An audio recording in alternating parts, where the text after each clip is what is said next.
Hello and welcome to your weekly Excel tutorial with Dave. Today we're going to talk about the text to columns feature in Excel.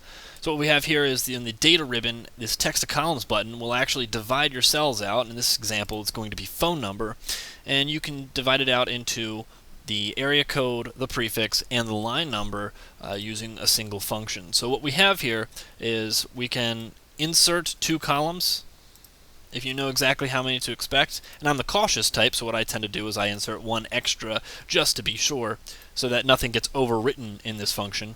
And you can actually highlight your divisible cell and hit text to columns. So you've got two options here: delimited, which means that it will separate at a particular character, or you have fixed width. In this case, both will work because I have hyphens and it's also the exact same length. But depending on what cell you have to divide and how consistent it is, you can use either one. I'm going to show delimited in this example. So the default is a tab. I don't have that. And you have semicolon, comma, and space. Those are common delimiters. But you can also define your own. So here in other, I'm going to insert a hyphen. And what that does is it gives me an example below of what's happening here. So you have cell 1, which is F, then you have cell 2, which is G, and cell 3, which is H in this case. And then, so my I column shouldn't be touched. As you continue, if you hit next, you can actually define exactly how these come in. So if I want these to be text, I can make them text. If they're supposed to be a date, I can actually do that. Another thing that you can do is you can do not import column. So in this case, let's say that I know what all the area codes are and I really don't need them. What I can do is I can come back to this area code column and hit do not import.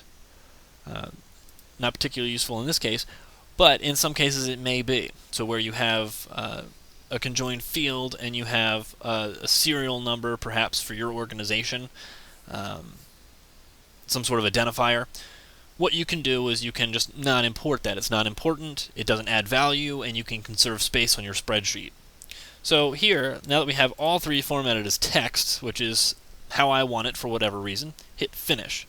What happens is it'll ask you to replace the contents of the destination cells. Hit OK, and what happens here is that you actually get your phone number broken out into area code, prefix, line number, and then you can delete this column. So if you found this video helpful, if you liked this video, please subscribe. If you have any questions, leave them in the comments or send me a message and I'll get back to you. Thank you.